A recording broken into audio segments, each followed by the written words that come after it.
क्या कुछ साइंस बन रहे हैं मार्केट में बॉटम फॉर्मेशन के, या अभी it will be too early? देखिए, कंफर्म तो जब रिवर्सल्स आ जाएंगे तो हम टू अर्ली वर्ड को हटाएंगे। Obviously this is an early call. एक एक करके सारे लार्ज कैप्स में बाई सिग्नल्स अब फायर होने लगे हैं। और जब भी अनुज इस तरह की सिंक्रोनिसिटी होती है कि एक साथ बहुत सारे बड़े स्टॉक्स एक साथ घटेंगे या एक साथ बढ़ेंगे, तो इंडेक्स में आउटसाइज्ड मूव आ जाती है। और ये इंटरनल्स को, इंडेक्स के सारे स्टॉक्स को देखते हुए, और फ्यूचर्स में भी, जो वाइडर फ्यूचर्स में भी, मतलब बेच के कमाने लायक बहुत ही कोई रेयर चार्ट दिख जाए तो दिख जाए, वो ना समझी या मूर्खता ही लगेगी अब तो मुझे ये प्लान दिमाग में लेके चलने में कोई संकोच नहीं है कि हम जनवरी में 27,500 के साथ छेड़छाड़ कर सकते हैं। ये भविष्यवाणी नहीं है, ये मानसिक खुलापन है, और ये एक तैयारी है 27,500 पर भंगड़ा मचाने की। 27,500 पे भंगड़ा मचाने की तैयारी है, तो उस भंगड़ा में लीड डांसर्स कौन होंगे सुशील? सबसे ज़्यादा इंडेक्स में कौन से स्टॉक्स चलेंगे? तो देखो, एक पिक्चर आई थी ना, वीरे की शादी या कौन सी, तो मतलब, वीरे दी वेडिंग। हाँ, वीरे दी वेडिंग। तो भाई, हाँ। अब वीरे दी वेडिंग है तो सबको नाचना है, वैसा वैसा पिक्चर बन रहा है बाजार में। अब मान लो लीडिंग में मैं बोलूं Reliance will lead from the front, ये तो ये गलत हो जाएगा कि भाई भारती की क्या कमी है, भारती को बाजार में तेजी की शादी है, उसमें भारती को भी नाचना है। देखिए, पीसीआर से बोलिए चार्ट दिखाएंगे जरा भारती की स्क्रीन पे, लाइन से एक एक चार्ट दिखाओ, सन्नाटा छा जाए मंदी वालों के दिमाग में। ऐसी चार्ट्स बनी हुई है, बस इनको कड़क घूमने दीजिए। अगर चार्ट आ गई है स्क्रीन पे तो ये देखो आप, भारती की चार्ट हो गई, ब्रेकआउट आ रहा है, ये एबीसी वेव था, अगला पड़ाव कहां जा सकता है जी? यहां आ सकता है, आ सकता है और आ जाएगा में फर्क है। अभी हम आ सकता है लेके ही चलेंगे।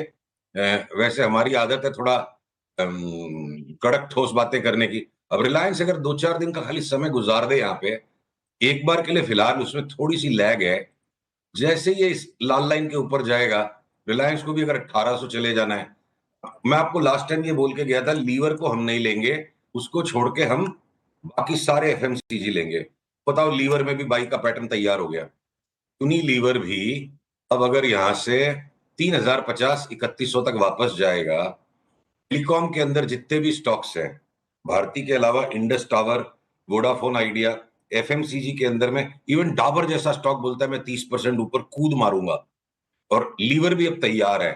तो मतलब वही समस्या हो गई कि पैसे तो उतना ही, और इंडेक्स अब 27,500 जाएगी, हम क्या ले क्या ना ले। टाटा मोटर्स का कल देखो अनुज, आपने कंसेप्ट इन्वेंट किया था आर्टिकुलेशन का कि पोजिशनिंग स्टॉक की क्या है। पोजिशनिंग 10% रिजल्ट नीचे आएगा उसकी पहले से बनी हुई थी। स्टॉक कल नीचे बंद नहीं हुआ, और ये कल के हाई से जैसे ऊपर बंद हो जाएगा, यानी आज का 822, या अगले 1-2-3 दिन में जैसे भी जहां जो सिग्नल आएगा, हम इसको 50% के लिए वापस ऊपर खेलेंगे। कुटे पिटे बजाज के स्टॉक्स जिनमें हमको लॉन्ग टर्म डाउन ट्रेंड दिखता है, वो Bajaj auto, Bajaj finance, Bajaj Finserv भी 15-15% रैली मारने के लिए तैयार है। मतलब कमजोर से कमजोर स्टॉक में भी बड़ी रैली अगर आएगी, तो मैं यहां बिल्कुल भी मंदी के मूड में नहीं हूं। ओएनजीसी अगर 40-50% बढ़ जाए, या आपके वेदांता में वापस बड़ा रिबाउंड आ जाए, खाली एक मेटल्स मिक्स्ड है, तो जो बचने की, टीसीएस, अगर हमको लार्ज कैप आईटी स्टॉक से परहेज था, तो लास्ट 10 दिन में टीसीएस ने भी तैयारी कर ली कि भैया मैं भी रेडी हूं, मैं भी बारात में आ रहा हूं। खाली मुंह फुलाए, थोड़ा सा इन्फोसिस बैठा है, और आपके एक दो स्टॉक आईटी में हो सकते हैं, मिड कैप सारे आईटी स्टॉक चलने तैयार है। देखिए, बारात तैयार हो रही है, और ये जो असमंजस सा मचा हुआ है, इज इट टू अर्ली, बाजार में बॉटम हुआ कि नहीं, देखिए थोड़ी अनिश्चितता के बिना तो मजा नहीं आएगा। तो थोड़ी अनिश्चितता के बिना तो कभी भी मजा नहीं आएगा। तो सारे स्टॉक्स रेडी हो रहे हैं, और जिस दिन मुझे निफ्टी में 480-90 के ऊपर का बंद मिल जाएगा, 27,000 का कॉलम ट्रिगर कर देंगे। ओके, चलिए, ये तो ये बात होगी निफ्टी स्टॉक्स की। थोड़े बी ग्रुप के स्टॉक्स की बात हो जाए सुशील जी, इसमें बी ग्रुप में क्या पसंद आ रहा है आपको? देखिए, बहुत सारे स्टॉक्स वहां पे भी है, पर, पर कोलगेट पामोलिव को मैं बी ग्रुप में लूं कि ए ग्रुप में लूं? देखो, कोलगेट पामोलिव जैसा स्टॉक 30% करेक्ट हो गया, कृपया पीसीआर इस चार्ट को दिखाए। इसको इसको डिलीवरी लेके ही कमाया जा सकता है। तो बी ग्रुप टाइप का स्टॉक ही है, तो जो मार्केट कैप और जो साइज उस हिसाब से, ये कोलगेट भी अगर यहाँ से 50% बढ़ जाएगा, आपके एंजल वन और वो जो जितने भी हमारे पुराने कैश के बाई कॉल्स थे, वो सारे बिल्कुल वायलेंटली ऊपर जाते लग रहे हैं। जाइडस लाइफ भी ऐसे तो एफ एंड ओ में है, पर फार्मा में एकमात्र खाली जाइडस लाइफ ही हम लेंगे, बाकी सारे फार्मा से हम आउट है, और हो सकता है फार्मा पे हम सिलेक्टिवली शॉर्ट कर दें। अब आपका एसबीआई लाइफ वैसे एफ में है, पर डिलीवरी में सौदा लेके पैसा बनेगा। तो अब अगर जेके सीमेंट एफ में है पर खड़ा नहीं कर सकते सौदा, आइडिया को एफ में खड़ा करके सौदा मजा नहीं आएगा। तो I think second tier stocks को भी मैं बी ग्रुप में गिनूंगा, और जो बिल्कुल छोटे वाले जो स्टॉक्स हैं, पहले पहले मतलब हलवा तो खा ले बढ़िया से हम, फिर देखेंगे लास्ट में पान वान खाना है क्या। ये 30, 35, 40% के रिटर्न से मुझे ए ग्रुप के स्टॉक्स दे सकते हैं 2 से 3, 4 महीने में। तो हम बी ग्रुप पे भी नेक्स्ट वीक तक आपसे डिटेल्ड लिस्ट बना के बात करेंगे। भी तो इनको ही लेने के लिए पैसे कम पड़ रहे हैं, और इनके फर्म रिवर्सल सिग्नल्स को इन प्लेस आने दीजिए। बी ग्रुप में भी जहां जहां हमने लास्ट 3 महीने में बाइज आइडेंटिफाई किए हैं, वो सारे वापस कंसोलिडेट होकर वापस बड़े ब्रेकआउट्स देने के लिए रेडी है। ओके। और नॉन एफ एंड ओ में भी कोई स्टॉक आपको अच्छा लग रहा है? दुनिया भर के स्टॉक्स है, आप कुछ नाम पूछो, मैं आपको तुरंत सब पे टिप्पणी देते जाता हूँ। नहीं, मैं अपनी तरफ से कुछ नहीं पूछूंगा। अगर आपको कोई एक दो स्टॉक जो अच्छे लग रहे हैं, थोड़े हायर मार्केट कैप के, एकदम छोटे नहीं, थोड़े लार्ज मार्केट कैप के बता सकें तो। चलिए देखिए, मैं आपको बोलता हूं कि इंजीनियर्स इंडिया लिमिटेड इंजीनियरिंग में है, और अगर हम आईटी के अंदर अगर हम जाएं तो बिरला सॉफ्ट में मुझे एक 35% की तेजी का पंट नजर आता है, कोई सस्टेनेबल ट्रेंड नहीं। पीएसयू बैंक्स, इनमें कोई 4 महीने का सस्टेनेबल ट्रेंड नहीं, अचानक से किसी टाइम आप देखोगे 30-40% की स्पर्ट मच जाएगी।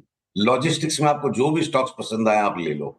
एमएनसी स्टॉक्स में भी जो छोटे वाले कुछ स्टॉक्स हैं, इनमें हमारे पुराने बाइज रहे हैं, जैसे कि आपके कमिंस में बाई आ जाएगा, साब में आ रहा है।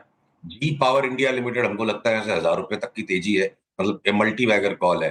अगर अगर मैं री एंट्री मारना चाहूं तो ग्लाक्सोस्मिथक्लाइन का भी साइडवेज करेक्शन हो गया, ये 2580 का लेके 3400-3500 बिक जाएगा, कोई बड़ी बात नहीं लगती है। टाटा हनीवेल में भी जो करेक्शन जितना होना था हो गया, 43,000 का वापस 60 होके अगली चाल में हमें 70,000 लगता है।